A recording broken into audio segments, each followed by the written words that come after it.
Back to my YouTube channel. कैसे हैं आप सब? आई होप आप लोग अच्छे होंगे। आज के इस वीडियो में आपको बताने वाली हूँ chapter number 4.1 exercise class 7th math NCERT book.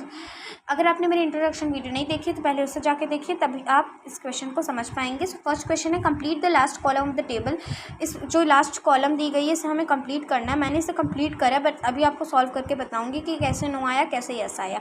ठीक है, सो पहला क्वेश्चन है हमारा, इसे सॉल्व। पहला क्वेश्चन है x+3 is equals to x+3।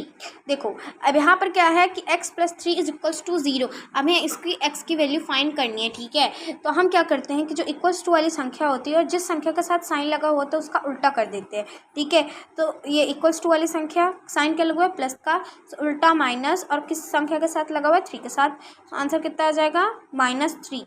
और यहाँ पे वैल्यू में कितना दिया गया है, 3 बस दिया गया है। क्या ये सेटिस्फाइड है? नहीं, ये नॉट सेटिस्फाइड है। ये सॉल्व हो गया। नेक्स्ट क्वेश्चन, यही क्वेश्चन दिया गया है और इसका आंसर -3 ही आएगा और वैल्यू में कितना दिया गया है, 0। क्या ये सेटिस्फाइड है? नहीं, ये नॉट सेटिस्फाइड है। थर्ड क्वेश्चन आप देखिए, x+3 is equals to 0। x+3 is equals to 0। So देखो यहाँ पर इसका आंसर -3 आएगा और वैल्यू में कितना दिया गया है, -3 ही दिया गया है। तो ये क्या है, सेटिस्फाइड है। वो फोर्थ क्वेश्चन देखो, x -7 इज इक्वल्स टू 1। देखो हम क्या करते हैं, इक्वल्स टू वाली संख्या को जिस संख्या के साथ साइन लगा हुआ होता है तो उसका उल्टा कर देते हैं और उस साइन को कर देते हैं। जैसे कि इक्वल्स टू वाली संख्या साइन क्या लगा है, प्लस माइनस का, तो प्लस कर देंगे किसके साथ लगा है, 7 के साथ। सो आंसर कितना आ जाएगा, 8। तो वो x की वैल्यू कितनी है, 8, लेकिन वैल्यू में कितना लिखा गया है कि 7। तो क्या ये वो सेटिस्फाइड है? नहीं, ये नॉट सेटिस्फाइड है। फिफ्थ क्वेश्चन, यही क्वेश्चन दिया गया है, इसका आंसर 8 आएगा और ये देखो इसका आंसर 8 आ रहा है।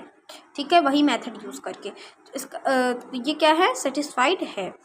फिर सिक्स्थ क्वेश्चन देखो, 5x इज इक्वल्स टू 25।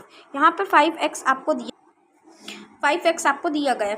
अब देखो यहाँ पर क्या इसके जैसे वैल्यू दी गई है? नहीं। x के बाद क्या कोई -7 -3 माइनस प्लस ऐसे कुछ दिया गया है? नहीं दिया गया है।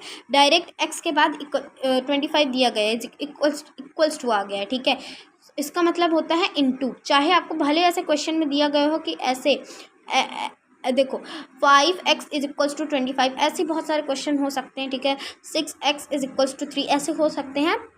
तो इसका मतलब क्या होता है, इनटू होता है। तो इनटू का हम जस्ट उल्टा क्या करते हैं, डिवाइड करते हैं। सो देखो 25 divide by 5 is equals to 5 और वैल्यू में कितना दिया गया है, हमें वैल्यू में कितना दिया गया है, 0 दिया गया है। तो क्या ये सेटिस्फाइड है? नहीं, ये नॉट सेटिस्फाइड है। यही सेम क्वेश्चन है, इसका आंसर 5 आएगा, -5 नहीं है, ये 5 आएगा। ठीक है, सो देखो यहाँ पर क्या है, 5 आ रहा है, तो ये क्या है, यस सेटिस्फाइड है।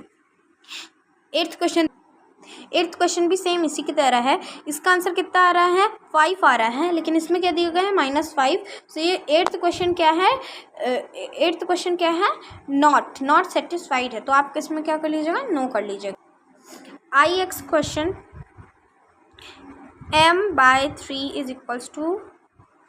इसमें आपको घबराना नहीं है, जब ऐसे क्वेश्चन आए तो जो भी इक्वल्स टू वाली संख्या है उसके साथ आप इनटू कर दीजिएगा। ये वाली देखो जैसे डिवाइड वाली, जो देखो डिनोमिनेटर वाली संख्या है, जो इक्वल्स टू वाली संख्या है, इसको आपस में इनटू कर दीजिएगा।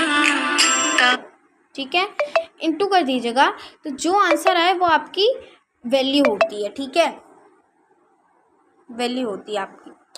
सॉल्व करके देखते हैं इसे। ऐसे नहीं सॉल्व करेंगे, हम अलग तरीके से करेंगे। m divide by 3 is equals to,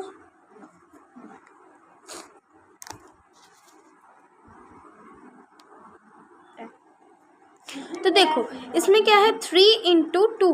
जो भी देखो ड्यूमिनेटर वाली संख्या होती है ना, और जो इक्वल्स टू वाली संख्या होती है उसको हम क्या कर देते हैं, आपस में इंटू कर देते हैं, और जो आंसर आता है वो आपको जो ऊपर वैल्यू दी गई होती है वेरिएबल, उसकी वो क्या होती है, वैल्यू होती है। जैसे कि 3 × 2 is equals to 6।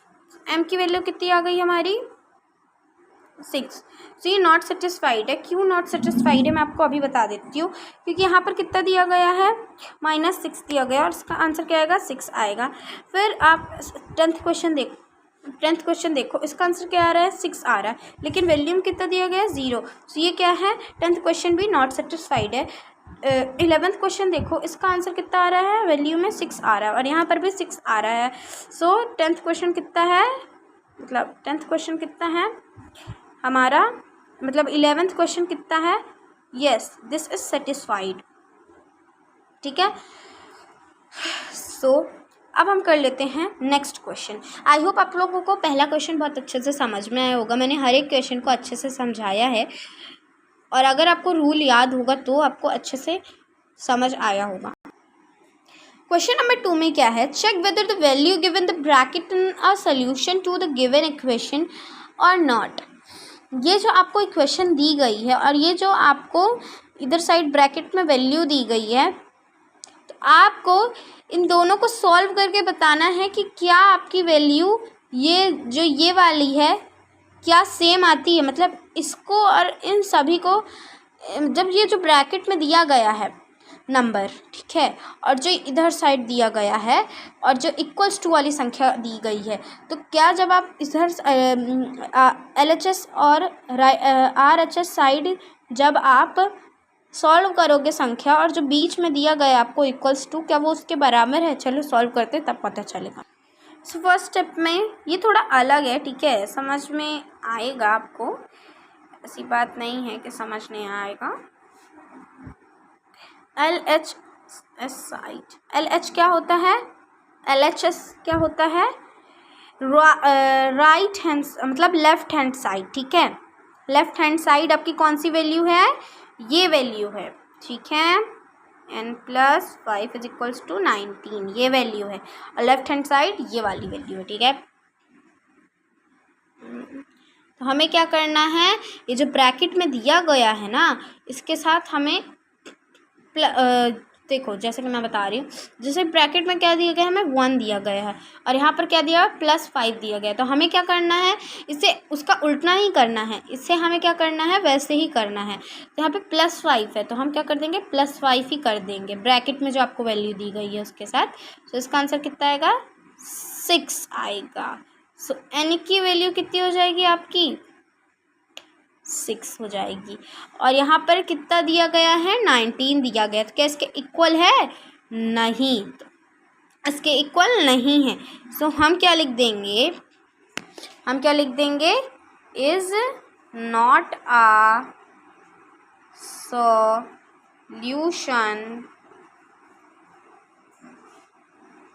Is not the solution in the given equation।